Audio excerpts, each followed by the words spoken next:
What is going on, guys, and welcome to a brand new video. Today we're going to be breaking down the top 3 sleeper picks of patch 7.36. Hopefully you guys do enjoy. If you guys do, consider subscribing and joining the Dota Chronicles community, and leave a comment down below and let me know which one of these is your favorite hero. Now obviously I haven't had the time to play every single hero in the game, but these are some of the 3 heroes that I've been playing quite a bit, and I think their win rates need to be much higher, and the heroes definitely have a lot more potential than what is given to them. The first hero we're going to be taking a look at is Lone Druid with a 49% win rate. Personally, I'm a big Lone Druid player and I obviously enjoy this hero, so I'm a little bit biased, but the hero is still really strong. The facets are honestly pretty good because the first one is called Bear With Me, and that basically means that the Druid's attacks heal the bear, which is really nice because they sustain each other, which honestly could be a very important part, especially in the late game when you're building both the Druid and the bear. When you already have your bear being 6 slotted, that could actually come into play quite handily for your bear not to actually get bursted and die. So that one is really strong, and it also increases your shared armor, which is always going to be very nice, especially with the Wraith Bands build, which is still very popular. It's going to benefit you very nicely. And the next one is going to be Unbearable, and that is the next facet,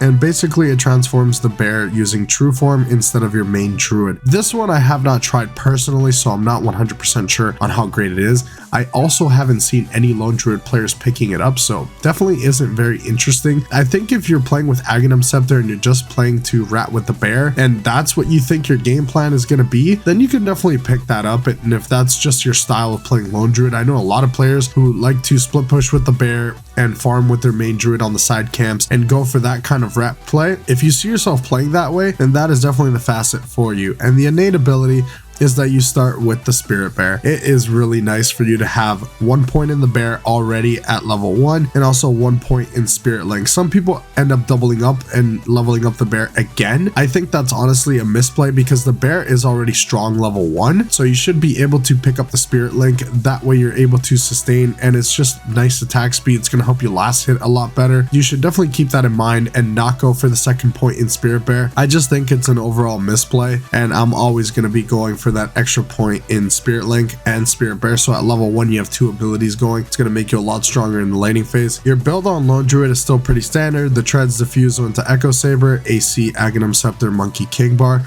But you could also go for the Treads Radiance, Assault Cuirass into Desolator Scotty. There's a lot of options you can pick on the Lone Druid. It depends on what position you're playing it. I've been playing it from the position 1, also from mid. Both positions are quite viable on the hero, but I think from the mid lane, you should definitely play the Diffusal build. That way you can be a lot more active on the hero. But if you're playing carry, Radiance is definitely a must. It's a very strong item build on the hero. Helps you farm a lot more and get a lot more out of the map a lot faster. It's just a little bit of a slower build up, so you won't be as active quickly. The next hero we're going to be taking a look at is Kunkka. Now Kunkka, very similarly to Lone Druid, you start with Tidebringer, and that is your innate ability. Now obviously Tidebringer has been toned down, but I still feel like Kunkka is a very strong laner. Even though the Tidebringer isn't as strong as it used to be, it's still really good for pushing out lanes, for farming.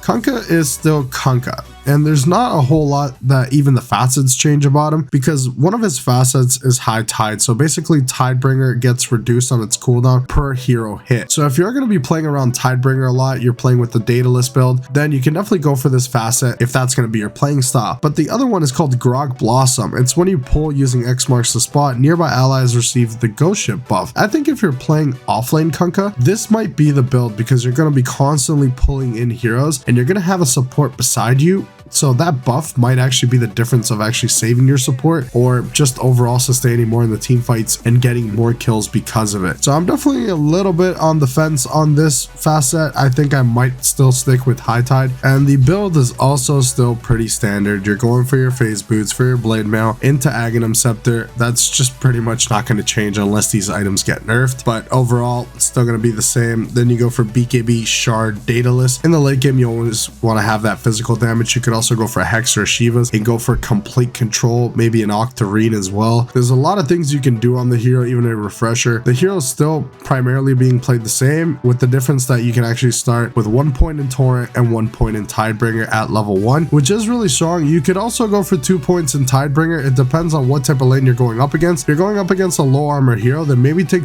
the extra point into Tidebringer. That way you're hitting a lot harder, and if you don't need the Torrent, then definitely go for it. But if you do need the Torrent to secure last hits on on very difficult lanes, let's say a sniper or a viper, and you might need that torrent to be able to secure that range creep, then you're going to have that option available for you so you can have that extra point and still have your Tidebringer. Overall, a very strong hero and very underrated. Only a 47% win rate, but I think as people start to realize how strong the hero still is, he's going to be picked a lot more. Obviously, he's not one of the broken heroes, so I'm definitely not saying that the hero's broken, but the hero can still be played and he is quite strong. His setup is still unmatched by a lot of heroes. This hero still provides a ton for his team, has a lot of setup and control thanks to Torrent Storm and Tidal Wave, so the hero's still going to have a place in the meta. He's just not going to be one of the broken ones, but still overall a sleeper pick. I haven't seen a whole lot of Kunkkas being played. I think everybody's just playing the broken heroes for now until they get nerfed, and then they're going to realize that Kunkka has still been good all along. The final hero we're going to be taking a look at is Dark Willow with a 51% win rate. Now, Dark Willow is one of these heroes that can still be played from the mid lane situationally and also as a position 4. A very solid support in my opinion. The facets actually help it quite a bit because throwing shade gives you more damage in Shadow Realm,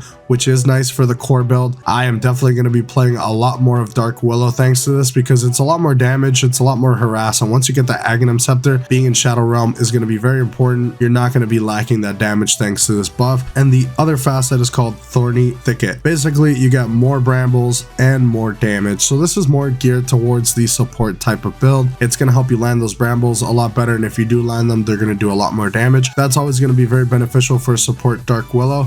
But I'm more focused on the core aspect of Dark Willow. I think Dark Willow being mid is a much better option. Obviously, you cannot play Dark Willow every single game, and a lot of players tend to think that Dark Willow is the end-all be-all. The hero does take a long time to come online playing from the mid lane, so you need to be playing with a lineup that can easily play without you, even though you can rotate quite easily from the mid lane. But it's the type of hero that if you do have a free lane in the mid lane, you don't want to leave for a rotation. You want to stay there and free farm. But obviously, if you're getting dumpstered, you can easily go for rotation. Bedlam is an absolute insane ability. It's always going to do a ton of damage, and with heroes like Slardar and Axe in the meta, you can always pop that on him and get the last hit yourself, and you're still going to be getting a ton of farm. You can also take stacks with it. Overall, a very, very strong hero, and her innate ability is whenever a skill makes Dark Willow untargetable, she gains 100% regen and 100% mana regen. So you basically get HP regen and mana regen every time you go into Shadow Realm, which is very important, especially when you're playing a support that you're lacking that regen. But even when you're playing the mid lane Dark Willow, this is very important because once you pop that bottle or you have mana boots or something like that, and you're gonna get that extra regen, is very important. It could be the difference between you getting kicked out of lane and not. So I think Dark Willow received some very nice buffs. I think the hero is definitely here to stay and is very, very popular. This is the hero I've seen the most out of the ones I talked today. It's still a sleeper pick, as it should definitely be picked a lot more often, and it has a very solid win rate just to show. And a lot of players need to start understanding on how to play the hero properly, because I've seen a lot of players just not knowing what they're doing on the hero, and the hero's not very difficult to play, but they just need a lot more time to get used to the hero. But I will be seeing a lot more mid lane Dark Willows. I've already seen quite a few, and it's honestly scary what the hero can do. Just so much damage coming out from Shadow Realm, and with that Aghanim Scepter is always going to feel really, really busted. Hopefully you guys enjoyed the video. Let me know in the comment section below, what do you guys think is the biggest sleeper pick? Maybe I didn't mention it, and if I did, let me know which one was your favorite. I will see you guys in the next one. Thank you so much for watching.